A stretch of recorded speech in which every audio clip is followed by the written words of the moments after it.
we've always had room in our hearts for film and TV, not just on Netflix, but tape and disc and theaters. Also, God forbid that they take it all away and leave us nothing to broadcast to loyal listeners. We'll binge watch every single movie, so you don't have to. What else are we here for? Coming to you every week. Listen to us while you're busy.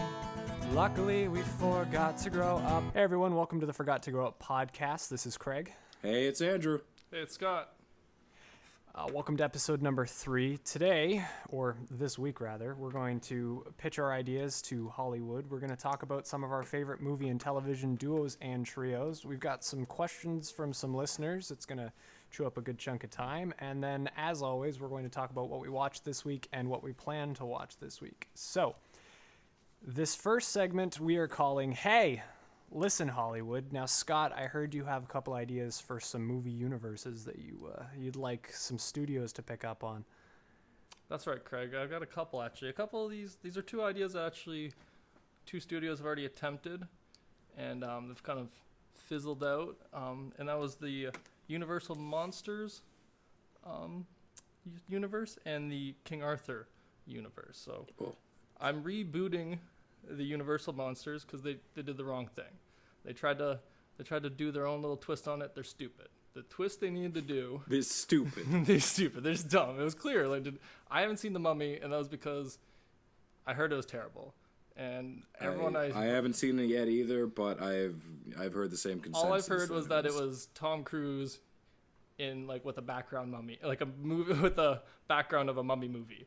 Does that make sense? That makes sense to me. It was like, okay, Tom, just do your thing, I guess. And it was like, no, it's supposed to be a mummy movie. So my idea, so we'll start with my first one, which is the Universal Monsters. I thought, before they rebooted it, or before they started their idea, I had thought of this. I was like, it would be cool if they did a new universe with that. They're already interconnected. They've done it before. They have the framework. But they still managed to screw it up. And the reason they screwed it up was they put too much stuff in the mummy. So my idea was to put a little bit of a modern science and tech twist on all the classic Universal monsters to bring them into the modern age and give them each their own individual origin story, but it's a new origin story because it's not from their original one. So Frankenstein. So it's taking place in the 21st century then? Maybe slightly in the future. Damn. Just a little in the future so that we can be kind of ambiguous about some of the technology. Does that make sense? Okay. Yeah, so we don't have to try to, we can kind of make stuff up yeah, and pretend it works. If there's nanites, it's nanites is a thing. It's not like it's a whole they discovered nanites. It's no, nanites is just a regular thing. I feel like a nanite version of Dr. Jekyll and Mr. Hyde would be freaking awesome. That's he idea. accidentally gets it in him. That's the idea, actually. Oh, man. You already jumped the gun. Dr. Jekyll is near the bottom of my list. Oh, man. Because he was my surprise thing, but we'll just hop into him. We'll start off with him. That's it. So he's trying to develop these nanites as just a repair thing, right? So that they can repair to help people's cure insides. Cancer, exactly, different diseases. Okay, you got it, right? Like any doctor would want to do in the future with nanites, right?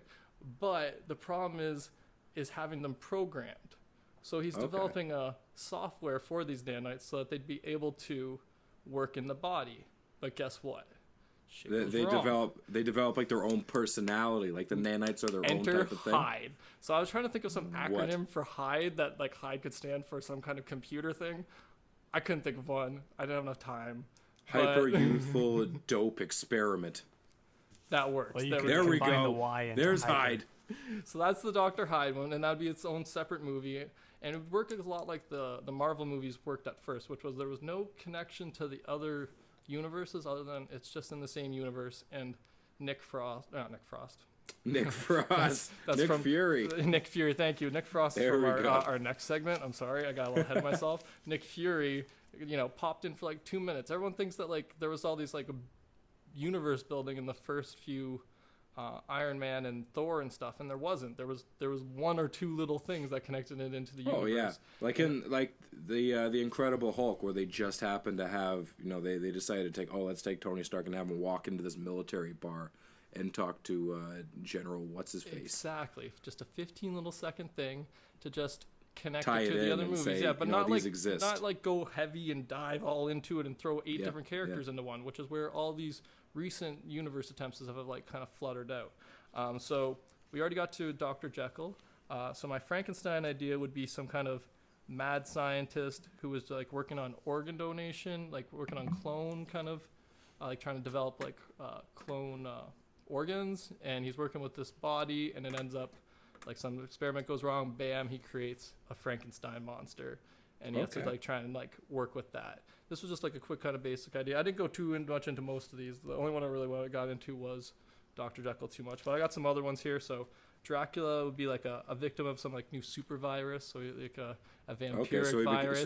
So he becomes like, he can't touch the sun. Exactly. So instead of it being some like mystical thing, it was like it's some kind of like rabies type thing, right? Like how they kind of tried to explain zombies before, we just kind of tweak it for vampires. Fair enough. Yeah, so that would be Dracula. The Mummy, I thought would be cool if they did a cryo freeze mummy. So somebody who was like cryogenically frozen. Cool. And then Walt Disney comes back, and exactly, then we don't want him back. Okay. Maybe not Walt Disney, but some kind of like cryo freeze, and then some kind of experiment goes wrong. Bam, that's another movie. The body comes back, but it's not like the same dude that went to sleep in the cryo. Exactly, yeah, or something like that. I'm like I said, I didn't go too far in depth. I'm just say like a fresh take. Like I'm not a Hollywood writer. These are just a quick pitch to Hollywood. Give them an idea. I like the direction you're taking with like modern medicine and technology. You could almost have like Van Helsing's kind of like that, like almost like a firefighter, the type of thing where like they fight the fires for big corporations where he's trying to clean up the mess. You're pretty close. So my idea for Van Helsing was he would be like, it'd be the Van Helsing unit, and they'd be some kind of like Interpol type team, some international type thing, and it's like, oh, this is team code name VH, and it's like VH is Van Helsing, right? So instead of a character being named Van Helsing, because that's always a little bit like, oh god, like it's like we'll name the team Van Helsing, and then we can have a whole team of characters who help. That's like the Van Helsing team that hunt down all these the monsters eventually. Because that's the other twist on this. These aren't like hero monsters. They're monsters. So Frankenstein's gonna be tearing up people. Yeah. Dracula's gonna be biting on people. Right, and then like it would all conclude eventually with that team of Van Helsing like going and like fighting the different ones and like cleaning it up eventually, right? Like so maybe not even in a movie universe, but I would definitely tune in every week to watch a show built around that.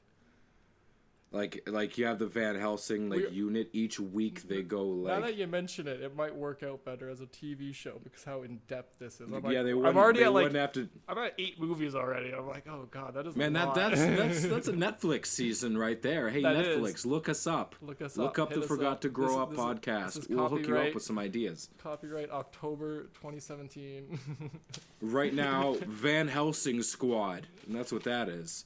They already have a Van Helsing show though, so I don't know if they want to have a second one. I haven't watched any of it, but we'll call it Van Helsing, and it'll just be like they're driving around like a rickety old van. Yeah, like the Scooby or the Mystery Machine. The Mystery Machine from Scooby Doo. Yeah. So I just have like just a quick couple more ideas for the Universal Monsters universe, and then we'll hop into the King Arthur universe. I had an idea. Sounds good. So the last few monsters I have, so like the Wolfman would be like some experimental dog bites a dude, some like hybrid dog bites a dude, and that dude becomes the Wolfman. I was like, that'd be a cool twist on it. It's not like, it's hard to kind of put a big twist on Wolfman. You just want a dude who turns into a wolf, really. So like that, really. that will stick to mostly to like the original thing. Invisible Man, I have Outcast from. Oh, so I've got this genius who's like kind of outcast for his crazy ideas.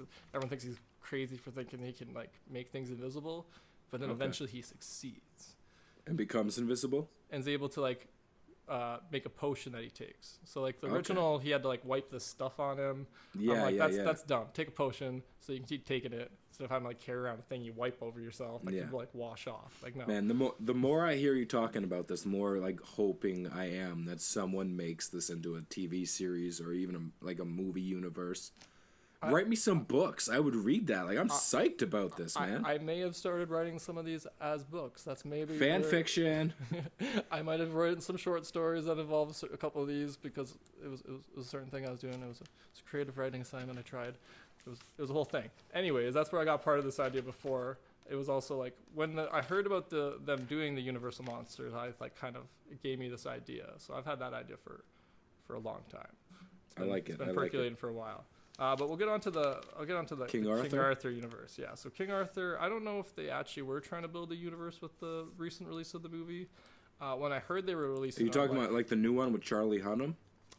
Yeah, that's the Sons of Anarchy dude, right? Yeah, yeah. Yeah, so the Guy Ritchie King Arthur is what I'm Yeah, going yeah. with it. Yeah, so Okay. that one, yeah. So when I heard that was being released, I was like, oh, cool, because I had already this is another one I had thought of like a year and a half ago. I was like, yep, that's a universe somebody should do. Why isn't anyone getting on that? We got all this source material just lying around, and technically it's free. No one owns the rights to it. I'm pretty sure because it's like a public domain. It's one of those like how old it is. So I was like, okay, you could do like a different take on this as well. I was thinking a little not a modern take, but like just a different instead of like everyone's always trying to do like a weird kind of like realistic or like two kind of. I didn't see the Guy Ritchie one, so I don't know what he tried to do. All I know is it didn't succeed. My idea was you start off a little differently. So instead of it being like this whole universe you announce, you start off with one movie, and it's just called Guinevere. That's her name, right? Ooh. That's the queen's name, right? Yeah. Okay. I wanted to make sure I Guinevere. wrote that down right. Yeah. So yeah. it's you just start off with Guinevere because it's a slight trend now. Female leads. Gotta have a female lead, and there's nothing wrong with a female lead. I love a Here's female my lead. question for you though: Who would play Guinevere? That's my question. Well, see, I was gonna throw this back at you two actually, because I'm terrible at casting people. Because I'm gonna be honest, I look with my eyes. I'm not great at picking out great actresses, or actors in general. I'm amused by things, shiny things, we'll say. I'm easily amused, so I'm not great at casting. I'm terrible at it for the most part. So I want to see Rose Byrne as Guinevere in this universe. I want to see Rose Byrne. Who's Rose Byrne? You gotta help me out there. I don't know who that is. Okay, have you seen Bad Neighbors? Yes. It's It's his Seth wife. Rogen's wife. Yeah. Oh, okay. She's technically Australian, but I think she could pull up a British accent. Oh, that's. I'm pretty sure she does it in Star Wars. So 100%. Okay, yeah, I know what you're talking about now. Yeah, she could work.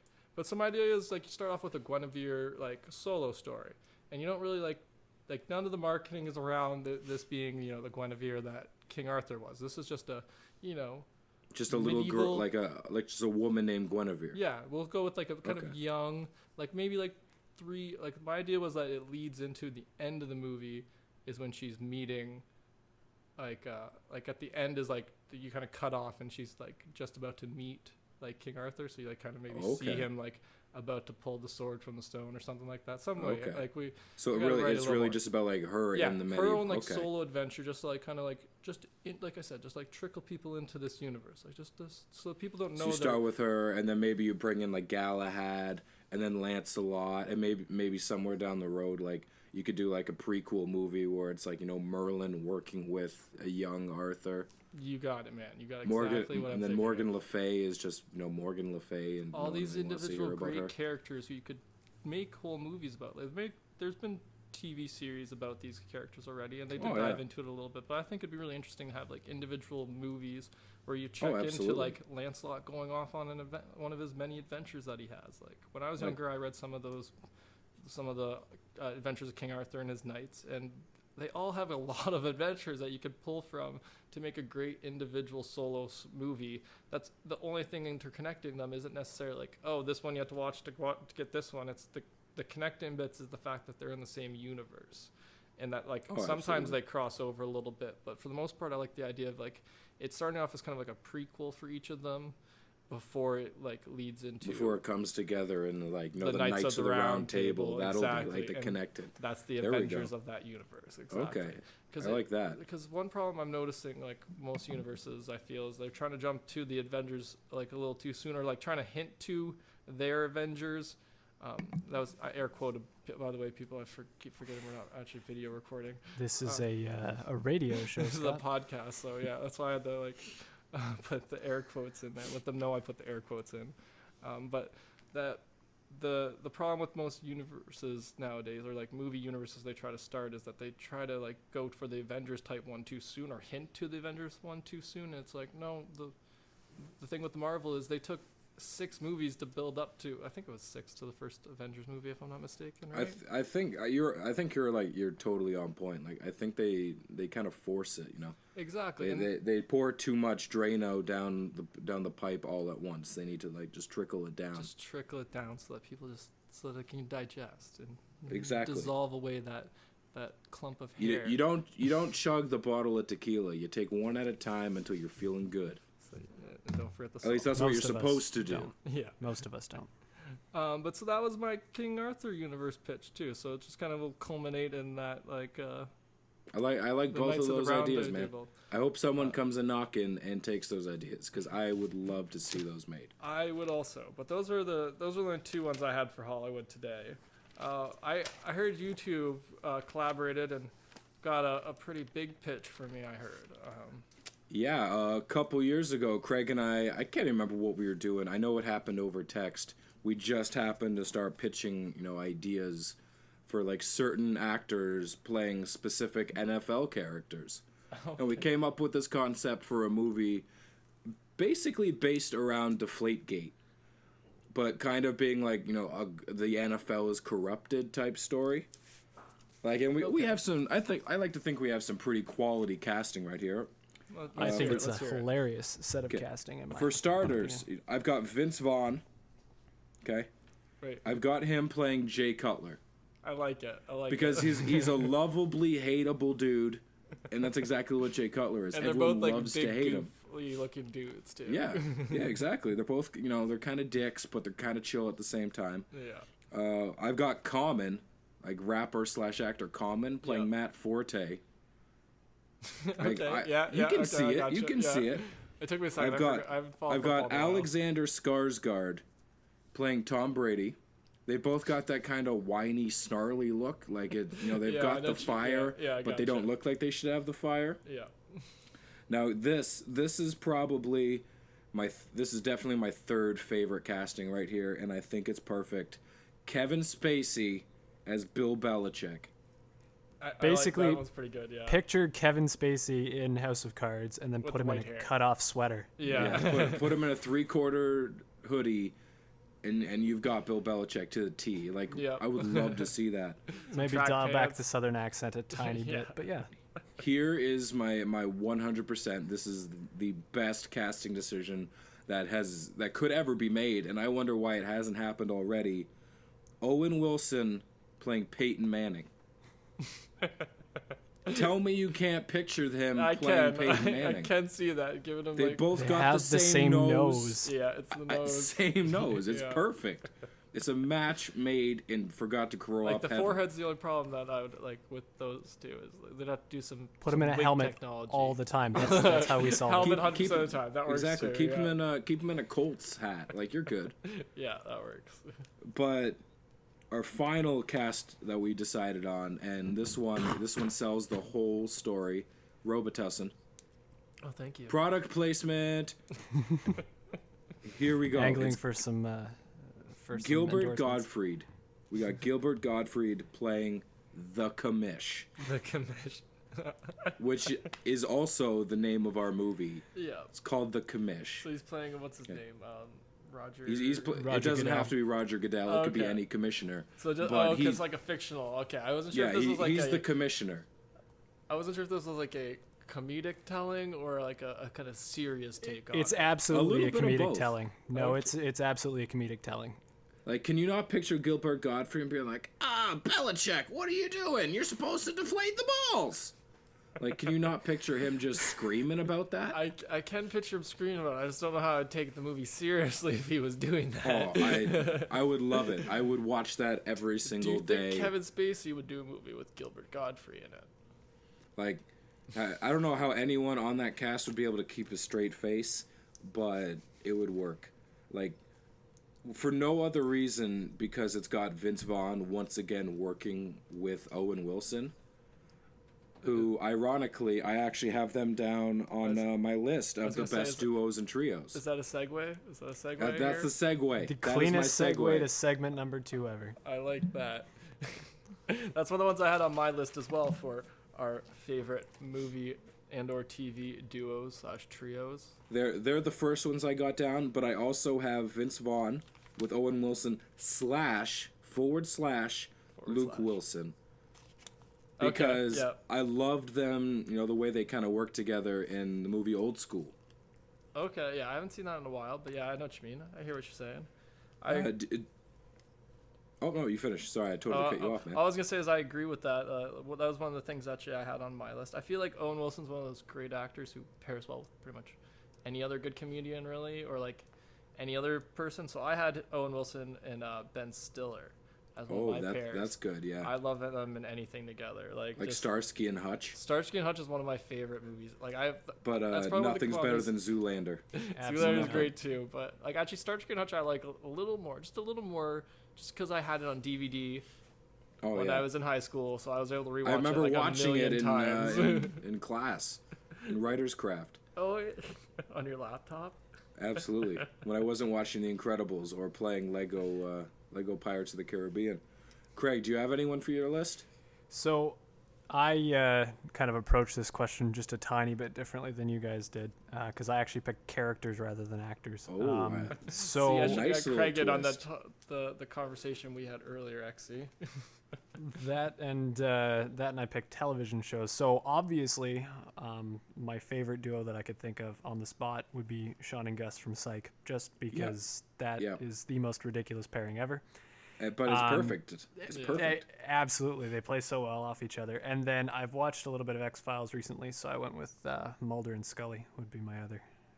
That's a good another group that they feed off each other. They both have their strengths. They both have their weaknesses. It works. Well, that's what makes a good duo for any movie or TV or even the characters themselves. They got to be able to play off each other pretty well. And I feel like those characters you mentioned are definitely great examples of TV show characters that work well together.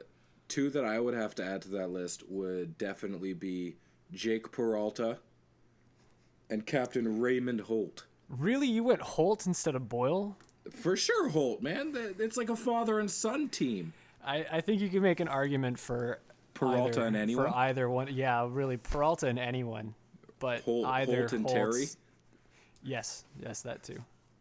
I didn't get any of those references you guys made whatsoever. Yeah, you've never seen Brooklyn Nine-Nine? I've seen Brooklyn Nine-Nine. I don't think I'm as into it as you guys are. I'm a few. Man, I got 99 problems, and it's that Scott's not that into Brooklyn Nine-Nine. It's a funny show. I got a season behind, and then 2 seasons behind, and I just haven't got back yet. Now you're just behind. I was just thinking about the Die Hard episode the other day. TV shows because I have too many. Like I wrote a list today of how many shows. That's not important. We were talking about movie duos and TV duos. Who else do you have for the list, Scott? So I have I stuck more with actors for my list, but I also have a few characters I'll get to too. But some of the actors I had was Jackie Chan plus anybody. I love when Jackie Chan's paired up with a comedian. That's true. For example, Chris Tucker and Owen Wilson. Chris Tucker in the Rush Hour. Rush Hour, and then Owen Wilson in Shanghai Noon and Shanghai Nights. I don't know if you've seen those two movies. Oh, they were also together in. Oh man, no, maybe that must be what I'm thinking of. Yeah, I think it's just those two. Yeah. But so I had those two, and then some other guys I had was James Franco and Seth Rogen. Those two are always great together. Yeah, I figured you'd have them. And then Simon Pegg and Nick Frost. Like I said, because I dropped Nick Frost earlier. Yeah. Those two are not great. Nick Fury, Nick Frost. Exactly.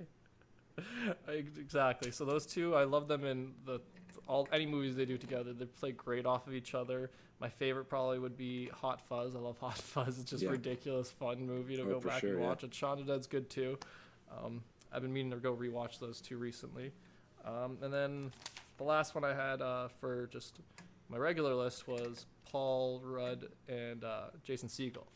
Because again, those are two. I didn't even think of that, but yeah, I love they were great together. And what was it? I Love You, Man. Yeah, and they've had a few and they've had a few like mini little things that they played off each other in, like not like co-starred in together, but like and Forgetting Sarah Marshall. Paul Rudd has like a little drop in. Yeah, right? he's the total hippie on the beach. Exactly right. So little things like that, I just thought it was good that they popped in together. Those were the kind of actors I was thinking of when we thought of this question. Was actors who just like. Kind of like buddies who hop into movies together. Those are always my favorite kind of duos, or the actors who know each other outside of that. I had Kevin James and Adam Sandler on mine. That's a good one. That's a good combo. I also had Helena Bonham Carter, Johnny Depp, and Tim Burton. Oh, that was the Only trio. because Callback Yeah. to the It's a last solid episode. callback to the last episode. I like it. Nice. Or do you have any other ones? Not for actors. Not for actors? My last one would be Ben Affleck, Henry Cavill, and Gal Gadot, just because they're the new Trinity in the DCEU.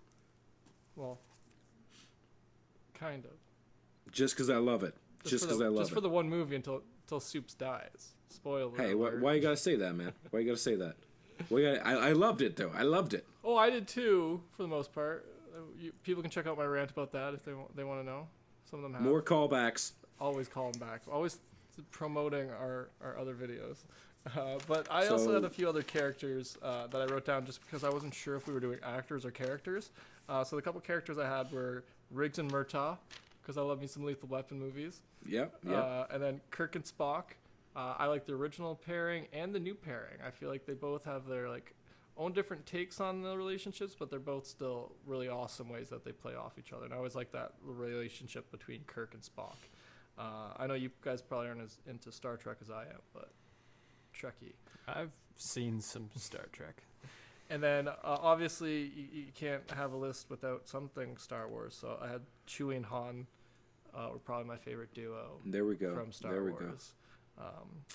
But yeah, and then a couple honorable mentions I had were Will Ferrell and John C. Reilly, because they did some go. good ones Okay, yeah, together. they do a lot of stuff together. Exactly, and those two are like another Top. one of those buddy ones. So that was an honorable Yeah. mention I had written down, and then another honorable mention was Jay and Silent Bob, because I love Okay, me some yeah. Kevin Smith. Yeah.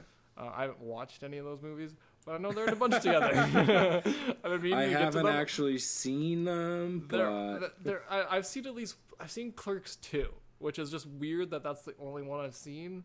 But I've been meaning sequel? I don't think that any of them are on Netflix, and it's something that never pops into my mind of something I want to go watch. You know, like when I'm That's like, oh, fair. what do I feel like watching? It's not something that ever pops up, and it's never really something that's recommended either. So it's like, okay, never remember to watch those movies. But I'm a big supporter of his podcasts, so I'm a fan of his, and he retweeted me once. So I remember you telling me that. 'cause it was the highlight of that day. It was just a day.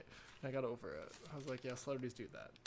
But that's all I had for my list of favorite / best movie / TV duos / trios.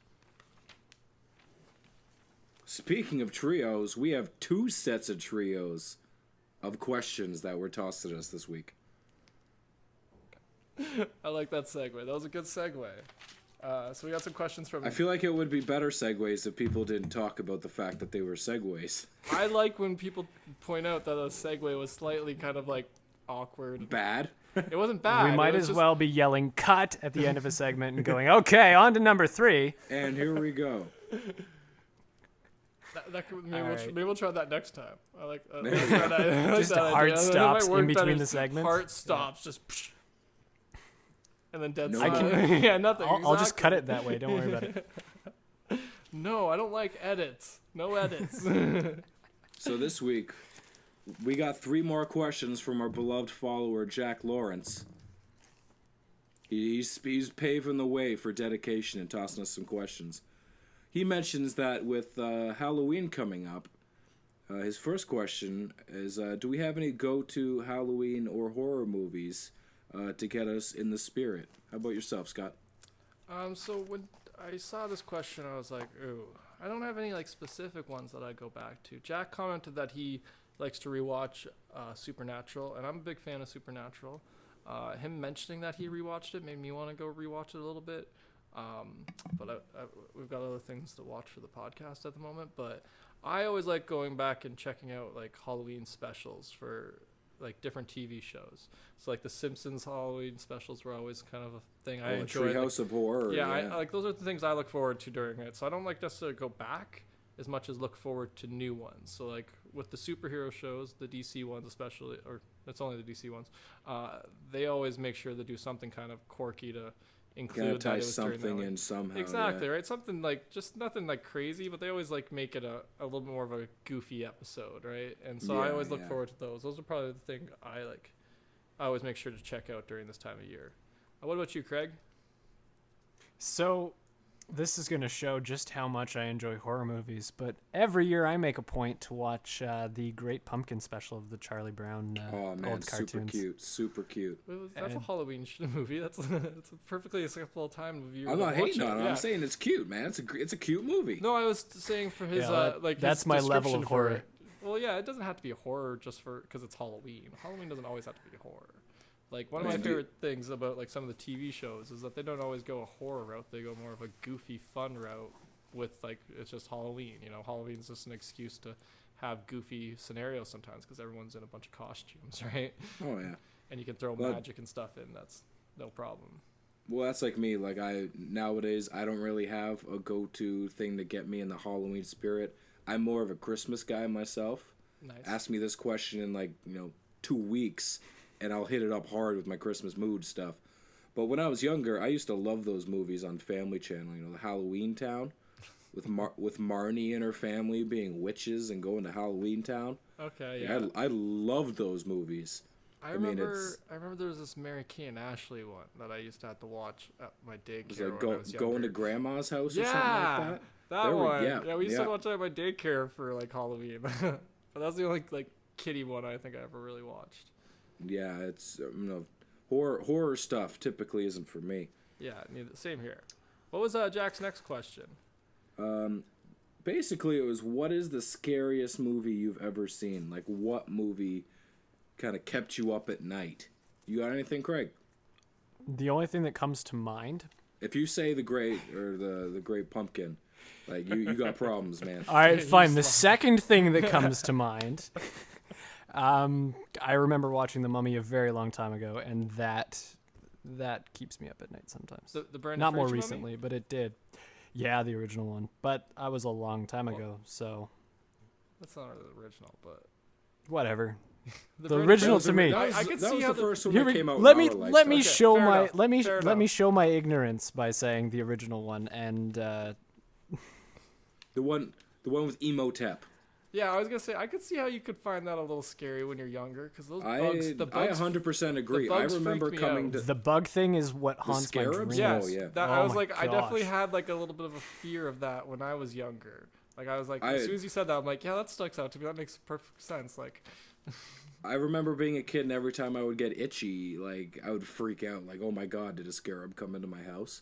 I didn't realize that they were just, they were a thing, but they were like, manufactured for that movie thing. It's like I was quicksand. terrified, like something would like bite my toe and go inside me at night, and I was like, "Ah, itchy!" yeah, they did a good job of like really like portraying that too in film, like especially for the '90s. Like the way you see it like crawling up through like under the skin, it's just like, oh, Oh yeah, I get it shivers almost looked every like time I see it. like it looked like a boil that was moving up Oh someone's yeah, that's body. like the worst part too. It was like it looked so like it looked like you Realistic. could tell it was CGI, but it looked like it was like almost naturally happening. Oh, Like yeah, it was ooh. weird. Maybe I'm just remembering it. Like, Makes me better cringe than it just is. thinking Yeah. about it. No, I agree. What about you, Scott? For me, when I was younger, the movies that scared me the most were The Nightmare on Elm Streets. When I was a kid, I Okay. remember my parents would put those on, and I would have to leave. I'd have to go to my room and not watch that movie with them because I'd have nightmares. I had nightmares about. I had nightmares. I was On Johnny Elm Depp. Street. Yeah, I was Johnny Depp, and I got yanked into my bed. That happened Yeah. in the first one. Look it up.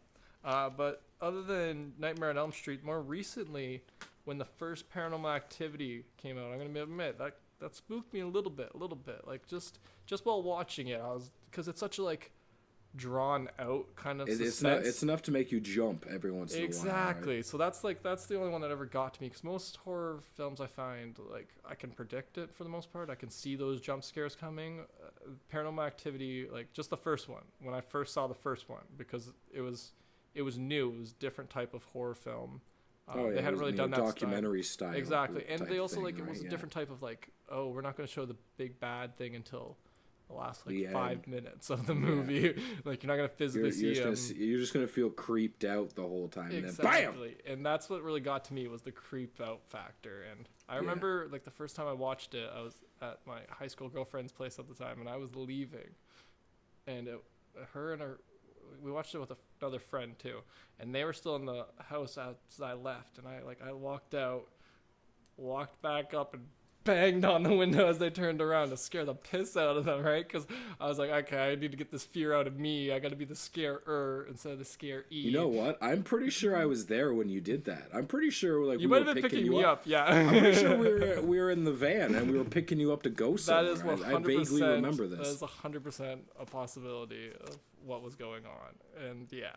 So those are the only two for me that really ever that stuck out when I said it. Jack mentioned Insidious, which Insidious did mess with me a little bit. I can't lie. I remember seeing that with him, and I remember him getting a little uncomfortable. I saw that with somebody who was just like pissing their pants, and so I was laughing at them more than being scared by the movie. Like, that's one thing that I always find with horror films. If I watch it with someone else, like, I'm not pretending I'm a brave person, but I'm more brave with other people because I could put on a little bit of I'm more of a jokey person then. Whereas if I'm by myself, that's when my own brain starts thinking about the horror films, and I'm like, oh, nope, it's dark in this room. And it's then you really change dark. the channel. Why are there so few lights in this world? Like, why is the street light going out? Like, no. Myself personally, if I'm watching a horror movie and I can see something bad about to happen, new channel. Nope. I'm not sitting through it. I walk into the room. I'm like, I don't want to watch that happen. Why are you walking into that room? Why are you walking into the room? For me. You know what's gonna happen. Why are you walking that way, people? Why are you walking that way? I don't get it. No, I don't get it. No. The scariest movie I ever sat through was Sinister.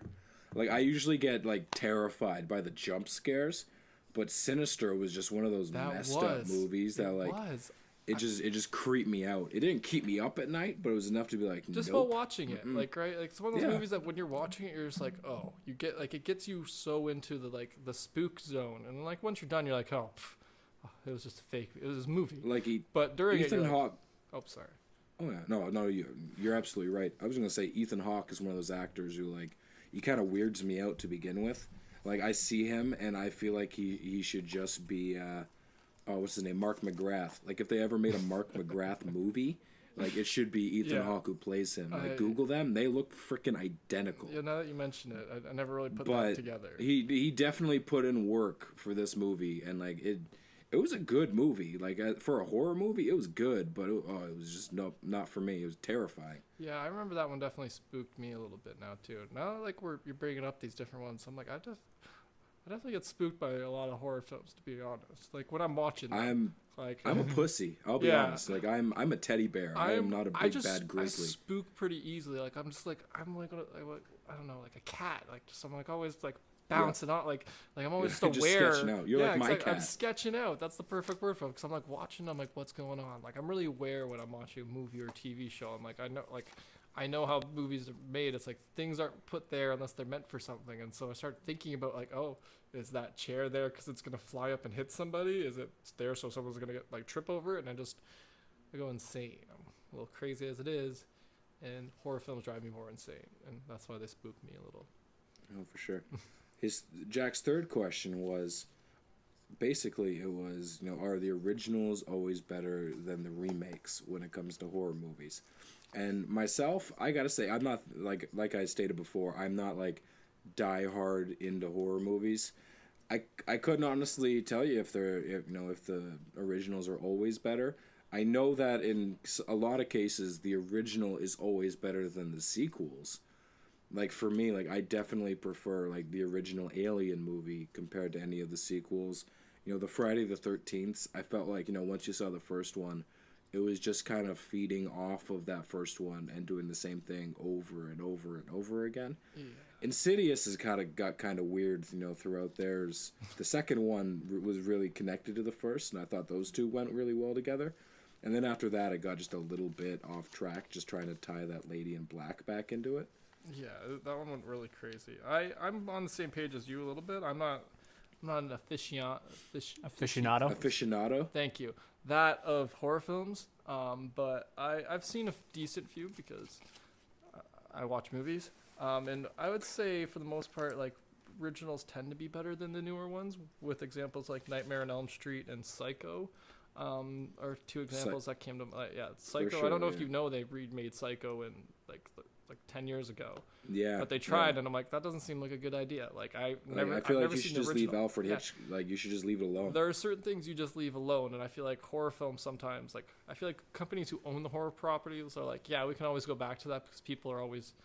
There are a certain set of horror fans that will always go see every horror film. Like we'll go see every superhero movie. They'll go see every horror film, and so Oh yeah. they remake these ones a million times for those people, and I get it. It's just it's not as for me. Like I've never seen I think I stopped at Insidious 2. I've not seen most sequels of anything because I see the first one and I'm like, okay, I get the idea. That's his thing. That's how they're gonna beat him next time. Like it's not like Yeah. they're changing stuff. Like Freddy always gets burned, Jason always gets thrown in the water, or vice versa. I can't remember which one's which, and stuff like that. Like so. I'm not the biggest. Like I'm not a fan. Like I'm not saying I'm not a fan of horror films. I'm just they're not. No horror film makes my top 10 favorite movies. That's for sure. Oh, I'm in the same boat. But then there's a lot of people out there, like you said, who they pretty much only watch. Like, I have a couple friends who, you know, they love the horror movies. The amount of horror movies that I've not been dragged, but been like, oh, let's go see horror movies. And I'm like, screw you, Corey and Alyssa. You know I'm a little pussy. And then we would go see it anyways. Because I don't need to be a huge pussy. I just need to be a little bit of one. Yeah, that's. Can I add that was a spot on Corey and Alyssa impression, by the way? Yeah, I thought so. Spot on. Yeah, I had them both at the same time, just like fused them. Yeah. Love you guys. I feel like that's why I haven't seen as many in the last few years. Because like when we were in high school, we had a lot more of those types of people around to drag us to those ones, or to just suggest, not drag even. They suggested, and it's like, oh, It was just something to we don't do. have, exactly. Right? We don't have a better idea, so we had to go with the horror film. And so since I've moved away from back home, I've run into. Life I has haven't, been a lot less scary. It's a whole lot of just superheroes on superheroes, on Star Wars on Star Wars on superheroes, and so horror hasn't fit in too much. But now that like we've talked about it a little bit, I'm like I sprinkle a little more in once in a while, but it's not the most. It's not. I like when like really good ones come up with good new concepts. Like that's what really intrigues me about most movies is a good plot or a concept. Or actors, if they have if Schwarzenegger does a horror thing, I'll go watch that any day of the week. Oh, for sure. Get in the One- chopper. one- Get in the chopper. Get away from Jason. Get away from the zombies. Back with the impressions again, eh? Back to the impersonations. Back to the impersonations. Oh, again. this I'm gonna promise our listeners Arnold impression at least once a month. At least. At least I can't talk about movies and not eventually get to Arnold. Arnold. He's the only one I can do. This is not a tumor. Okay, so Brock, our buddy Brock Bowman, he hit us up with some questions. Yes, he did. Question number 1. Is DC just better at producing stronger animated content for its diehard fans versus... what does that say? Versus wider commercial blockbusters that Marvel currently seems to have a monopoly on? You got anything to chime in on this, Scott? Oh, of course. I want to first say thank you, Craig, for his not Craig. Craig's one of us. I meant Brock. I want to thank Craig is one of us. Yeah, I want to thank Brock for his very long essay on our opinions on the Joker, but we'll get to that another time. But his question about why about the DC animated films and why they're so much higher quality, I would say that it's just easier to make a good animated film when you've got really good source material. And so with DC, I feel that they, for their animated thing, animated movies gave more freedom to those creators to stick more to the source material. Whereas when you get into a big budget film like the Marvel movies, the live action movies, there's so much money involved with those movies that the studio is gonna be like hedging their bets. They're gonna be like, no, you have to make sure to include this and that, and they're gonna interfere a lot more than they would with the animated ones, because the animated ones is a smaller investment, and so it's like if it doesn't work absolutely. out, it's not as big a deal. It's not as big of a loss. Whereas Especially because a lot of times that it's a straight to DVD type thing. exactly, Right? It's 'cause, not a, like, they don't have with to worry all about the, trying to gain it off every corner of the market. exactly, right? Like the animated films are made for the hardcore DC fans. Like you have to be like you are a DC Comics fan. You know that DC stands for Detective Comics. You're that kind of fan, right? Like you might not own too many books, but you at least know that fact, right? And it's like like I've seen most of those, and I agree with him that they're able to do a lot better job with their animated films so far critically, especially compared to the Marvel ones. I've literally not been able to sit through any of the Marvel animated ones because they're a lot more kiddie,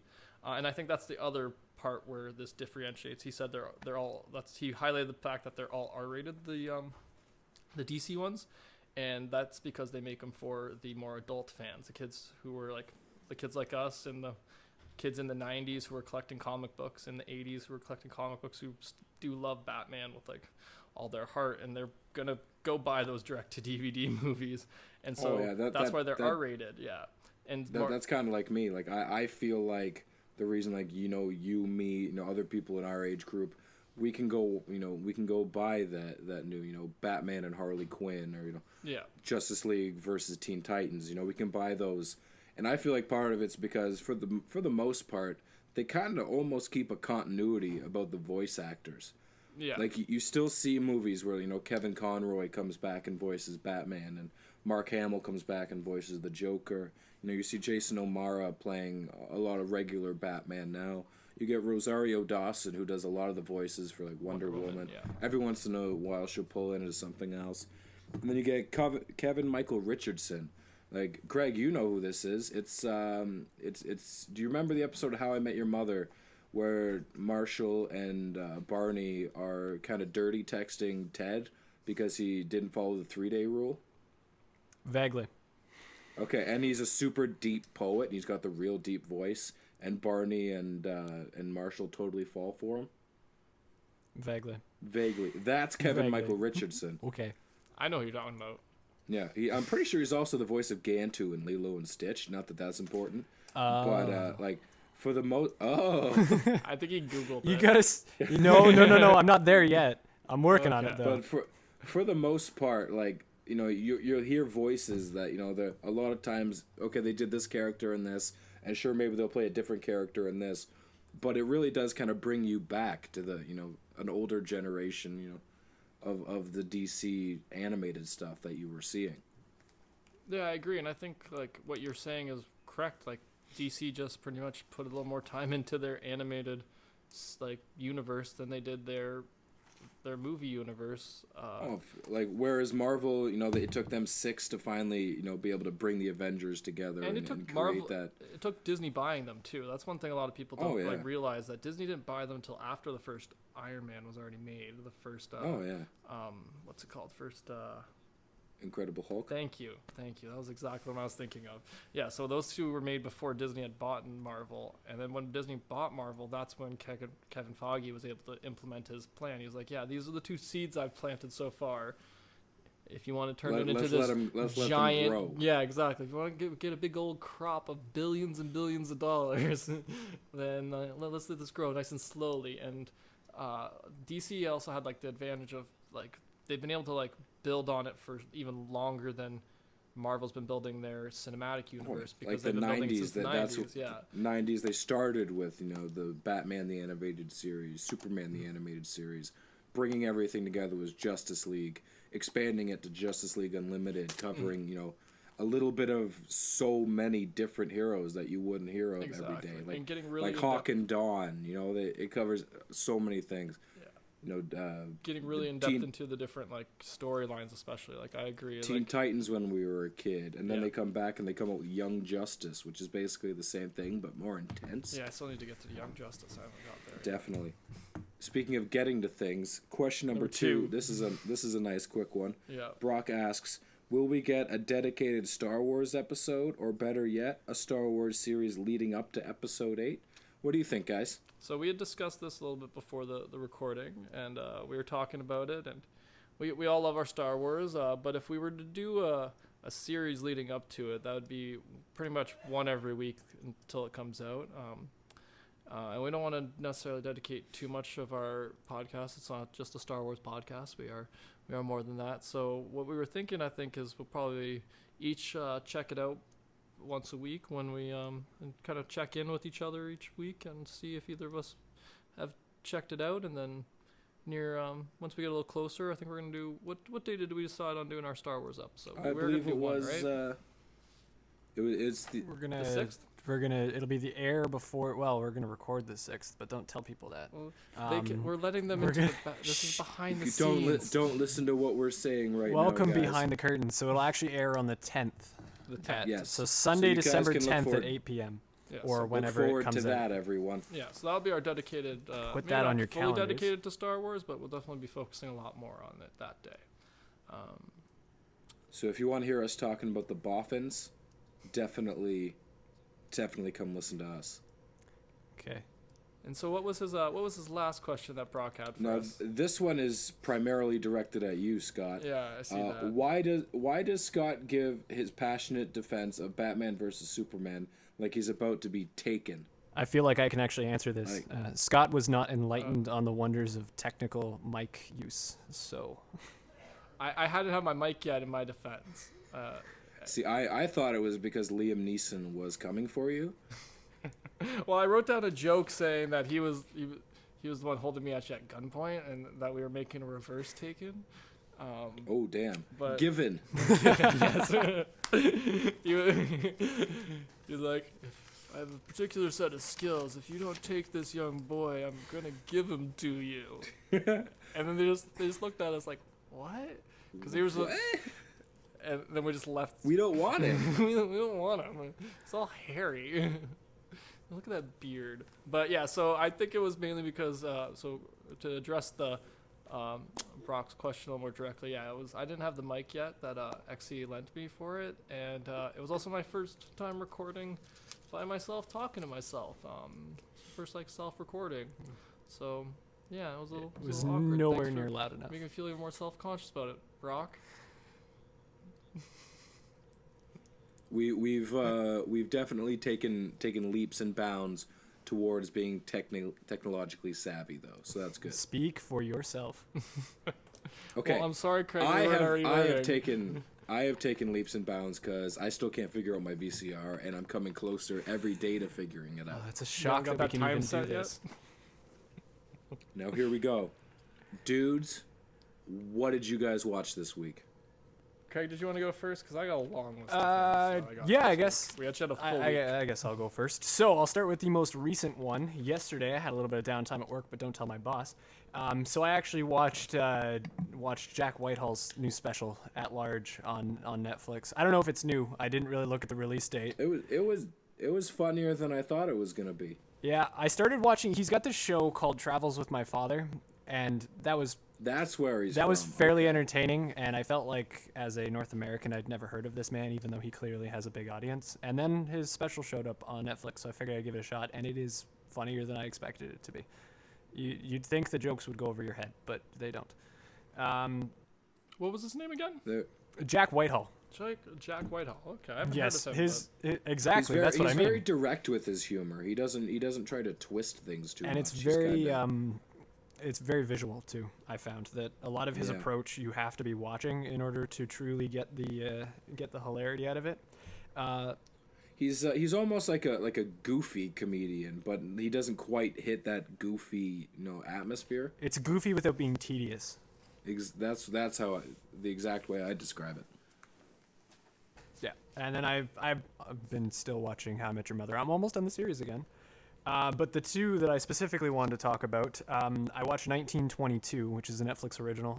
It's a little bit out of my normal viewing decisions because it's a Stephen King-based film, but it was not as creepy as I expected it to be, so I actually survived it. Didn't have any nightmares either. That's always a good thing. It's a positive thing. It's more. I found it more psychological than what I would picture as a traditional horror movie. And then I finally caved and decided to watch Patriots Day. Now, the reason I hadn't watched Patriots Day was because when I saw it the first time, it was in theaters, and it was intense, and I didn't want to ruin that. So I figured I wouldn't watch it again in my own in my own living room, but it was just as good. Well, that's good. That- I've never seen that that's- movie. I highly recommend it. It's 2.5 hours of very, very good. It's very intense, but it's very fantastic. And actually, just because I can throw this in here, Ray, one of our listeners, asked me directly whether I thought, what I thought about the movie, whether it was patriotic, and it's less, because it's based on the Boston bombings, right? So you kind of expect a little bit of American, we're the best kind of thing, but it's actually more Yeah. Boston-based than it is nationally. So it's more of like, look at what Boston went Boston through, pride. rather than how were the Americans we did it. So that's kind of what I liked about it too. Yeah. I Boston. thought it was really well done. And Oh, that's great. I'll have to definitely check that out sometime. Exy, what did you watch this week? Truth be told, I didn't watch a whole heck of a lot. I restarted a few things I'd already seen just for like kind of background noise to pay attention. Like I got back into How I Met Your Mother. I watched a little bit more Brooklyn Nine-Nine. I watched Valkyrie the other day, the Tom Cruise movie. Oh, nice. It was pretty good. I watched a little bit of it last night. But one thing I actually did manage to sit down, and I'd seen it before, but I haven't seen it since I saw it in theaters. And that was... I'm drawing a blank on it right now. Oh my god. Craig, you were there when we watched it. Well, Legion, that's Yes, what the it was. most- It was Legion. the weirdest religious movie I've ever watched in my entire life. Like it I wouldn't call it- entirely I wouldn't- based off of, not entirely I should say, because I'm not a religious man, so I don't really know, but it's based off of, kind of like the end of days, religious stuff. It's got Paul Bettany in it as Michael. Yeah, I don't know it's how got, accurate that Den- is to the Bible. I remember Dennis that movie. Quaid in it, Yeah, and it's so much better than I thought it would be. I enjoyed that movie because it's kind of a fun movie. It's got some parts that are like, really, like, it's not the strongest Like plot. the end. Yeah, that's what I mean. It's really it keeps your attention through most of it. And Yeah, in the end, you're that's the like, good why? part. That's the How fun did he part of come it, back? yeah. This doesn't make any sense. Yeah, It was so intense for the first half. Yeah. yeah, Like it was really true. good for the first half. yeah. I haven't watched that And in a then few years. Paul Bettany gives you a speech that kind of gets you pumped, and then you're like, okay, now it's just. I just let's love shoot listening to shit. Paul Bettany talk. Like, honestly, I'll watch anything with him talking. Like, he's the You know he's in A what Knight's he Tale, reminds right? me of? What does he remind you of? What? He reminds me of a cross between Jason Statham and Neil Patrick Harris. Yeah, that's a good point. 'cause He looks kind of like the Jason Statham. He's got the gravelly voice like Yeah. him, but then he's kind of exuberant like Neil Patrick Yeah. Harris. but not like to the extreme of either of those two at the same time. Like he's Like- not he's like a Superman. hybrid, yeah, like- exactly. Yeah, he's not like like Superman the- like Jason Segel, but he's also not. He's not on Broadway like Neil Patrick Neil Harris. Patrick Harris, yeah. yeah. The positives of one are brought down by the negatives of the other, and then you get Yeah. Paul Bettany. Exactly. Yeah, no, I definitely agree with that. He's definitely a good hybrid of the two. But one thing I totally forgot was that Willa Holland is in it, the girl who plays Thea in Arrow. Oh, what? I totally forgot that she was in it. She's the kind of a bitch daughter. Oh, snap. Yeah, she's in it. I was like, what? Huh. Well, I guess I And saw of that course, before. of course, Tyrese is in it, but Well, yeah, of course. He's got to be doing something. other than that, I didn't watch a whole heck of a lot. What about you, Scott? What did you watch? Well, like listening to you two talk and then looking at my list of things I wrote down that I watched. Apparently, I watched a lot this week. I got to my normal DC shows. The Flash, Legends of Tomorrow. One thing. I thought that was a given. Yeah, those are givens, obviously, but there's a couple things from those I wanted to mention. One was the Flash's losing Kid Flash, and I was curious what you thought about that. See, for me, I was never really a fan, like a total fan of that version of Wally West. Yeah, I could see I mean, that.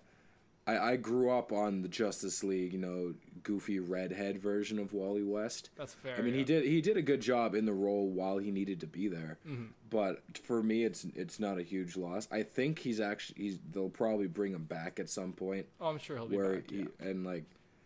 like in the comics and everything, Wally West was actually like the fastest And they kind of allude, like he was the fastest Flash. Yeah, they kind of And they kind of he could be alluded to it back. the last season when he first got his powers. Yeah, that he had the Like, potential he to was go already- further. Yeah, it's Yeah, that they he was kind of, already like, faster at that point than Barry was. Yeah, but they kind of I'm fizzled. kind away of from hoping they bring him back and they give him like more speed, that. Yeah, that'd and be then cool. Barry just has to kind of teach him how to use it. Like I'd like them to give Barry more of that teacher role, because when he was doing that last season, it was great. Yeah, But now that he's gone, like it's no skin off my nose. Yeah, I know they what you mean. they brought back what's his name? Drawing a blank from Earth 2. Oh, Harry. Harry. Yeah. They brought Harry back, and that was my favorite version of Harry. Oh. I wasn't a fan of HR. I just love that guy. I didn't like Harrison. I like Harry though. He's such a dickhead. I love it.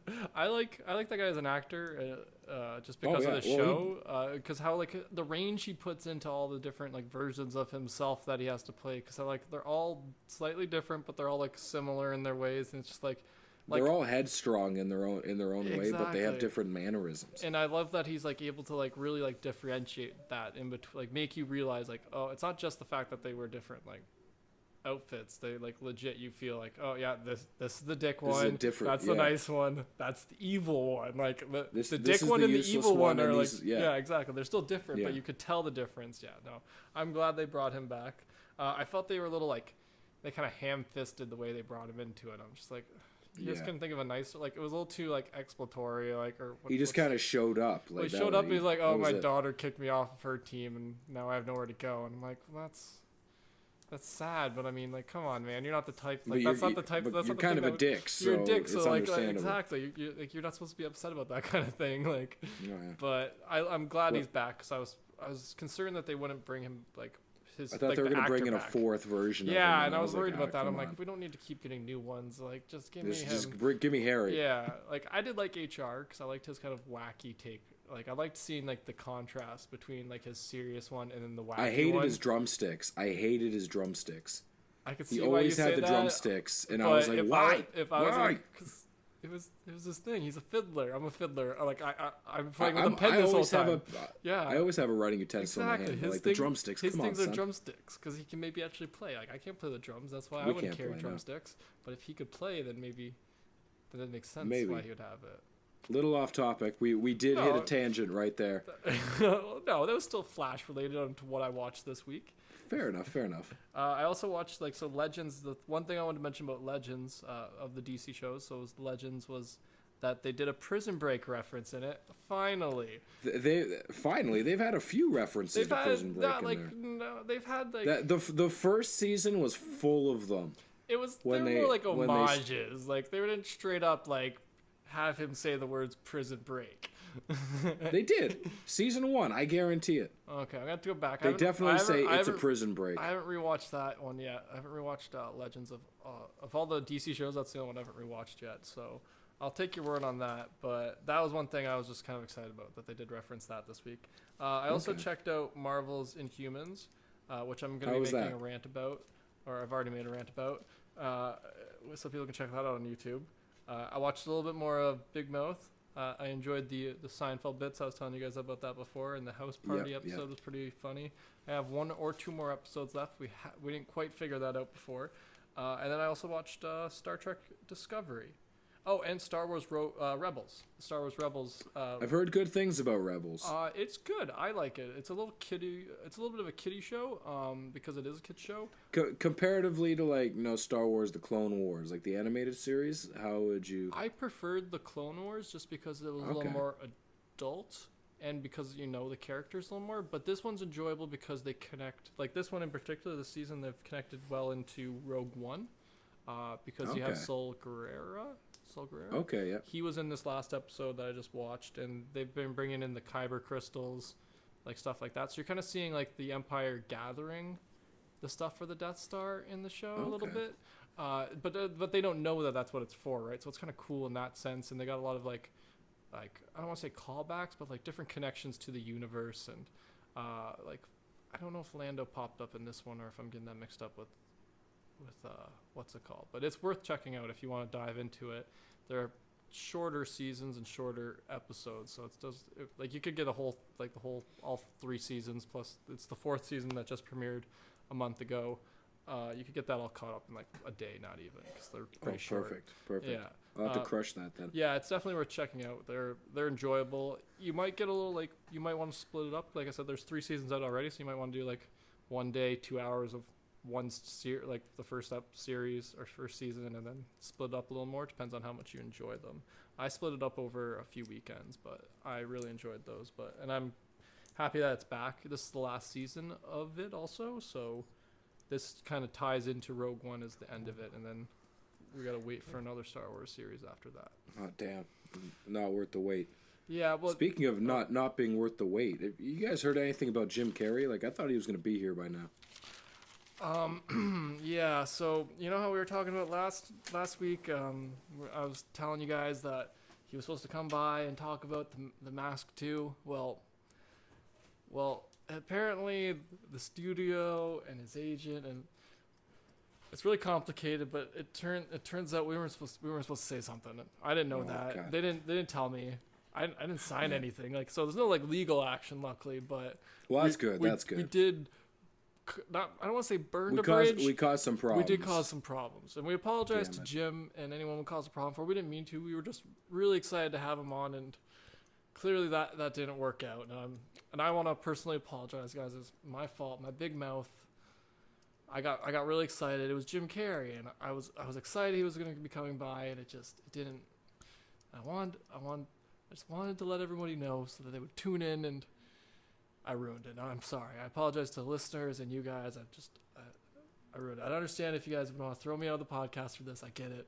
I understand. No, man, it's okay because you said you opened your big mouth, but Craig actually saved the day because speaking of big mouth, he got Nick Kroll to agree to come on the show. No. Craig was just telling me that before we started recording, right, Craig? Was that while I was in the washroom? That was not an easy get. That's exactly what it was. Yeah. Yeah. And rumor has it we might get him to do the entire thing as Gil Faison / Coach Steve too. Oh so, yes. So we're looking forward to that. Wait, were you... I definitely am. I'm looking forward to that too. Like I haven't, like I said, I still have 2 more episodes of it, but I'm definitely. You gotta catch up for Nick. Oh, man. I will. I'll make sure to do that before next week. Hockey stick, coffee stain, water cooler cup, sideways comb. I might not be able to read, but I can sure read a room. Greg. All right, that's enough Big Mouth references to leave Scott out. Enough big mouth references. I couldn't think of any, guys. I'm sorry. I was drawing, but I'm terrible with. You haven't watched it 19 times like Craig and I have. No, I still have 2 more episodes left. But hopefully everyone at home has listened to this episode of the podcast 19 times. We encourage you. You don't have to necessarily listen to it. To just play it 19 times would be happy with us. Fair enough. We got to get it up to 40 views. So if Brock and Jack both listen to it 19 times and I click on it accidentally twice, we'll be at 40 and that'll be good. Perfect. That might be how we already got our views. That's probably how we got most of our views. Everyone out there listening, make sure you like, comment, subscribe, share. If you guys got any questions like Brock and Jack, make sure you hit us up on Facebook, Instagram, Twitter, YouTube. Email us, go on the website. Do whatever you got to do. Get to us. We will discuss any questions, any topics you want to hit us up with. All right. Anything you want to add, Scott? No, just gonna reiterate what Andrew said. If you guys want to hear more from us, be sure to just drop us a line on any of social media or email. All right. Well, that's it for episode number 3, and we'll talk to everybody next week. Thanks, guys. Luckily, we forgot to grow up.